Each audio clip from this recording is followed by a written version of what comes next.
Welcome to Drinking Bros, presented by BlackRifleCoffee.com. There's a book called the DSM.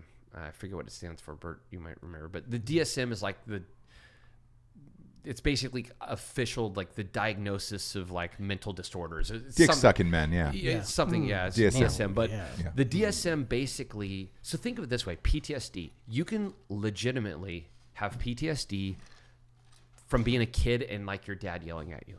You could have actual PTSD from being in a car accident. You could have PTSD from a million different things.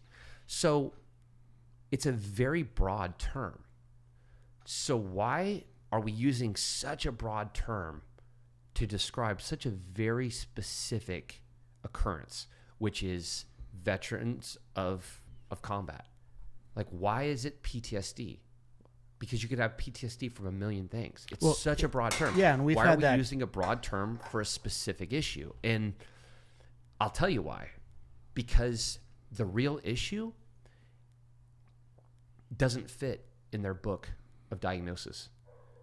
So what it comes down to is they're all telling me what it's supposed to be, and I'm going, this is what it feels like. And they're going, oh no, this is what it is. I go, this is what it feels like. It's a bunch of people trying to categorize something that they themselves have never personally experienced. How could they possibly know what it is? Yeah. They've been taught about what it is. So then they're going to tell you what they were taught, but they've never personally experienced it. So the only way that you really know is you go through it and then you go, okay, no, it's not what they're saying it is. So then I started going, okay, if it's not what they say it is, which I'm fucking 100% sure of, it's not what they've told me. So then I read all these books and I go, it's not what they've told me. None of these answers fit. So I'm like, I have to make my own answer. I'm going to make up an answer that fits what I feel. And I came up with the term LTSD. Great term. Right. And what does that stand for? I do not have post-traumatic stress disorder. I have lack of traumatic stress disorder. And explain that to the audience. So what it's saying is post-traumatic stress is basically saying you had this traumatic stress, you were yelled at as a kid, you were in a car accident, or you were, blown up in combat, whatever. Okay. So then later you're like, having these, like you're in a car and now you're freaking out because you constantly think that you're going to get into a wreck because that is a post-traumatic stress event. Or somebody starts yelling at you and you kind of, for a generic term, it's a flashback to like, somebody just yells at you and you immediately go back to your dad yelling at you, whatever. Or for a combat vet, it's you were blown up and then, the stereotypical bullshit firecrackers and you're like, oh my God, fucking jump on the ground and grenade, right? So what I learned with the concept of LTSD, and I'll actually say where it came from.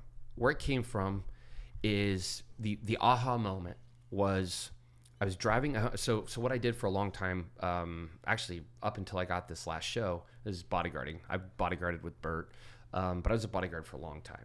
So I was bodyguarding. This is actually in LA, and you'll know exactly where this is. So I was driving. I got done with some freaking party. I don't remember. And I was driving home, and it was like 3 a.m, and I was on Sunset approaching Crescent Heights. And I was just kind of out of it. It was like probably a 14-hour day. I was just fucking tired. And next thing you know, out of nowhere, there's no cars on the street. It was like a light fog. And these fire trucks are coming at me, like literally towards me. And I stop. I'm like, what the fuck are they doing? And these fire trucks were seemingly coming from all the way around. One parks damn near right in front of me. I stop in the middle of the road. And I'm just like, what the fuck? Because usually, they pass you, whatever. And, sure. I stop, and I look over to my right, and at that corner, there's a sushi place. Yep. It's kind of deep across the parking lot. It's about, 75 yards across the parking lot. Yeah, but close enough that you can see everything. So I look over, and this fucking place is on fire. And, I can see the fire. I can see the smoke. And I'm just kind of looking at it. And then the next thing I know, like a flash, I'm fucking running in the parking lot. You are? Yeah. Like, I see the smoke, I see the fire. The next thing like I said, I was so fucking tired, I was kind of out of it. Sure. But the next thing I remember, I'm like in the middle of the parking lot running towards this fucking fire. And like all these firemen are running. The dude strikes up a quickie saw because they had to cut into it. And I look over and there's these firemen and no one's really paying attention to me. But I remember one of the firemen is looking at me like as he's kind of like, what the fuck? And I remember seeing him and stopping and like his look of like, what the fuck? And he didn't say anything. I obviously was just kind of going, but he looked at me and was like, what the fuck? And then it stopped me. And then I was like, kind of came to, and I was like, what the fuck? And I walked back to my truck and I got in my truck and I just sat there. I don't know how long it was, maybe 10 minutes. I mean, I don't even remember what happened with the fire. I just remember sitting there going, what in the fuck was that? I had so much adrenaline in my system. Like I felt like I could grab the fire truck and throw it. The key point was that moment. As soon as, like, up until the fireman looked at me, was the happiest I'd been since I got out. It was the happiest I'd been since I got blown up. Because you were going back and saving somebody or trying to attempt to save. I felt useful. I felt like, I'm like, this is my shit. This is my jam. Like, this is where I feel like this is what I do. Yeah. And I just sat there and I had to completely figure out this whole thing. And it finally hit me.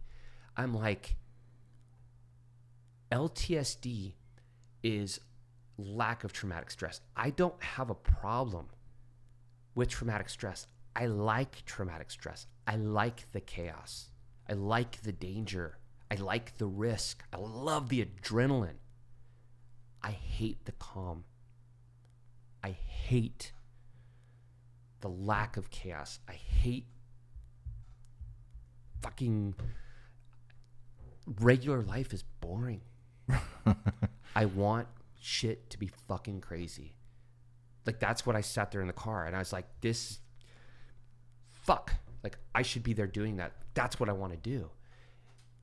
And obviously, like, fighting fires is something I didn't do in the military. It's not the point. It's a chaotic situation. So then I'm sitting there. People will tell you the most addictive drug. It's heroin. It's this. Bullshit. It's adrenaline. That is the most addicting drug in the world. And I sat there and I went, okay, how did this happen? And then I realized when you've got, this is regular society. Okay. This is war. Okay.